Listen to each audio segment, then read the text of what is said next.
Bom dia, boa tarde, boa noite. Sempre eu cumprimento assim, porque dependendo do horário que vocês assistem, né? Então tá valendo de qualquer um. Antes que eu comece a contar a minha história de hoje, eu quero que vocês lembrem-se de se inscrever no meu canal, compartilhar com os amigos. Quanto mais compartilharem, mais tem chance de mais gente se inscrever. Pede para os seus amigos se inscreverem para ajudar o canal, dá o joinha lá, né?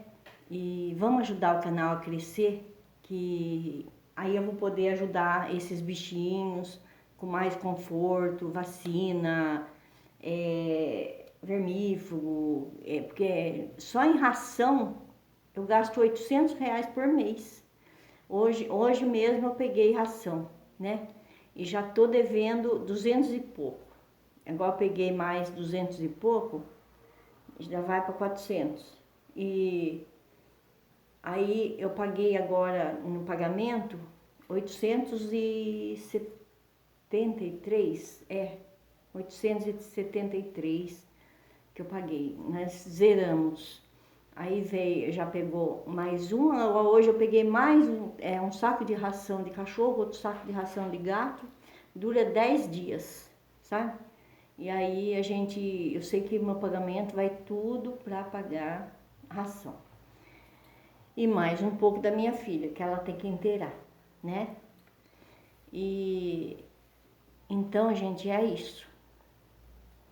É para isso que a minha esperança do meu canal crescer e um dia dar lucro, né? É isso, é para esse objetivo. Mas vamos falar da minha história. Eu disse que ia contar uma história de assombração. Na verdade, todas as histórias de assombração que acontecem por aí, desde aquele tempo que eu contei da história da Fazenda Santana, vocês lembram da história da Fazenda Santana? Que a gente não dormia de noite, que era muito barulho, a minha mãe ouvia passos que vinham da cozinha, toque, toque, toque, toque, toque, passava pela sala, ia no quarto, dava a volta em volta da cama e ia bem na orelha dela e fazia tchum, e zunia no ouvido dela. Ela ficava até meia atordoada. E também do que eu ouvia. Eu era uma criança e eu ouvia aquele vozerio lá na sala, como se estivesse tendo uma reunião. Só que eu não entendia nada do que falavam.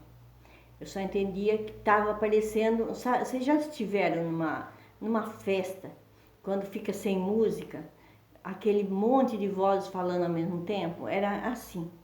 Só faltou a música para ser uma festa, mas então, por isso que eu digo que pode ser que era uma reunião de espíritos que estavam ali.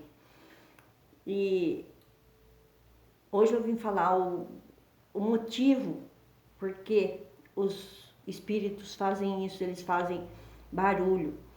Quando Kardec começou a pesquisar sobre o espiritismo, sobre os espíritos, e ele fundou, né? Aí ele fundou o espiritismo.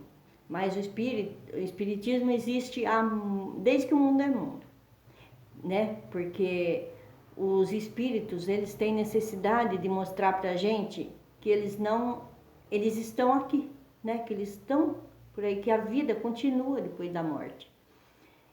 Quando o Allan Kardec ficou sabendo ele ficou sabendo que tinha um lugar onde tinha uma mesa que girava.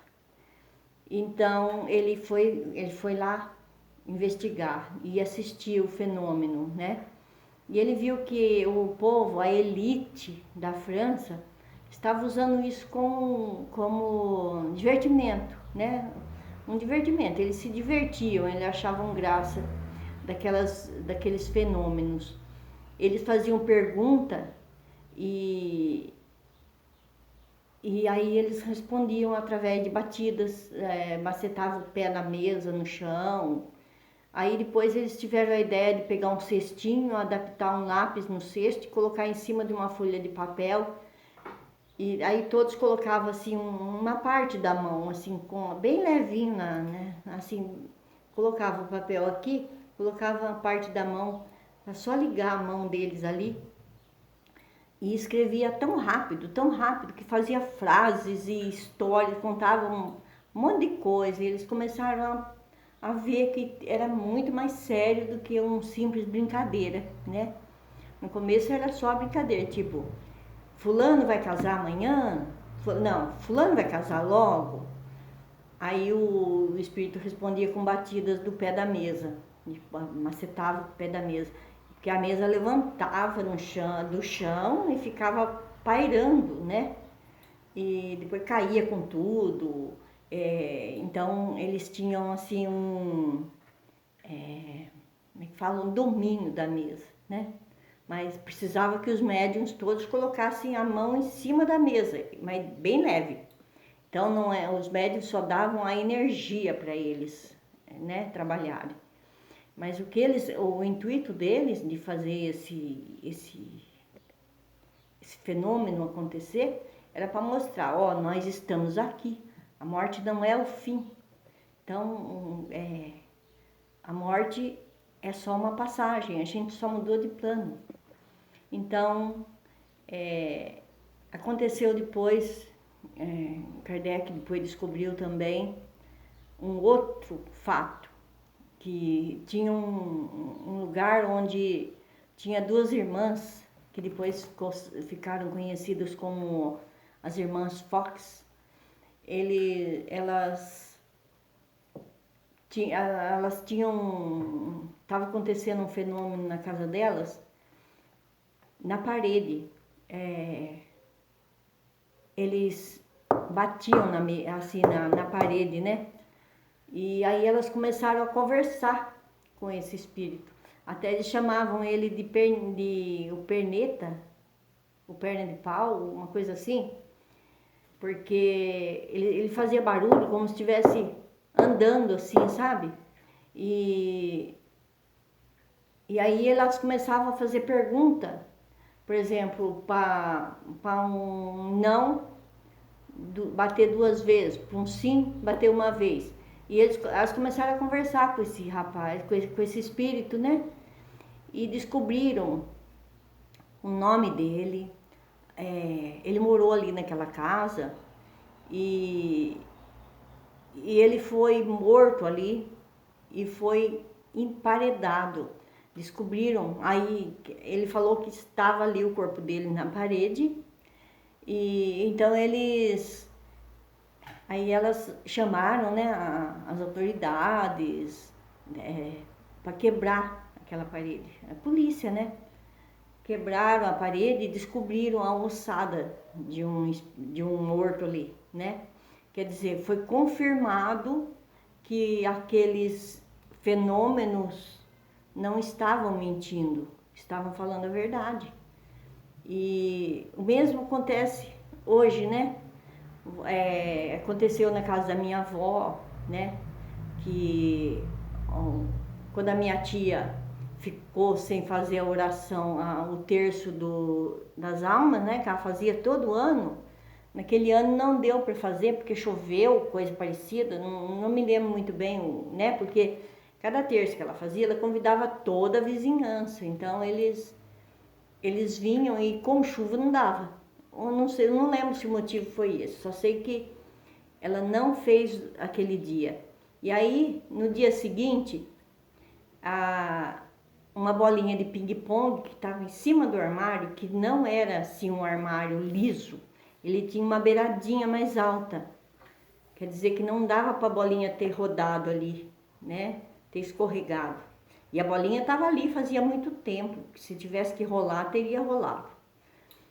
E aí essa bolinha caiu lá de cima e foi rolando até o quarto da minha tia, para avisar ela que ela não fez. Como assim? Ela não fez oração para as almas, né? Antigamente chamava assim, vamos fazer oração para as almas? E aí ela falou, nossa, isso quer dizer que eles estão me cobrando por não ter feito a oração, o terço.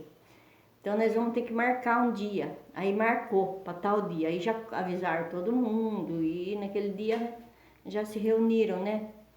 Mas então é isso, pessoal. Eles só fazem, a assombração só existe para isso, para avisar que eles estão ali. E eles influenciam a gente mais do que a gente imagina. Às vezes você pensa que uma ideia é sua, não é. A ideia é deles. E a gente se deixa levar. Que me desculpem os crentes, né? Que acham que todo fenômeno espiritual é do diabo. Para começar, o diabo, nós aprendemos que o diabo nada mais é do que um morto como nós mesmos, que se rebelou, que ficou contra Deus, que é um rebelde. Então ele faz maldade, ele não faz maldade, ele simplesmente faz justiça. Se uma pessoa faz uma coisa errada, o diabo dá um jeitinho de castigar ele. Então pesquisem um pouquinho que vocês vão ver que na verdade a gente sempre usa o diabo como um bode expiatório. Ah, a culpa foi do diabo. Um cara vai lá, faz uma maldade com uma criança, a culpa é do diabo, ele que me tentou, né? Mas não é. Ele pensou nisso, aí os maus espíritos que estavam com ele aumentam aquele pensamento, fazem com que aquele pensamento vai crescendo e vai se tornando um fato, né? Gente, por hoje é só. No próximo vídeo, talvez eu aborde esse assunto de novo, porque ele é muito, como é que fala? Longo. Então não dá pra falar tudo num vídeo só, tá? E eu não quero deixar esse vídeo muito longo, cansativo, né? Então, fica para uma próxima vez, a continuidade, tá? Que Jesus esteja com vocês, que esse ano seja melhor que o ano que passou. E eu quero desejar um feliz aniversário pro meu filho, que hoje faz aniversário, né? E que ele seja muito feliz, que ele consiga alcançar os objetivos dele, né? E então, até uma próxima, se Deus quiser. E pro Cassius, um beijo da Bisa, tá bom? Beijão!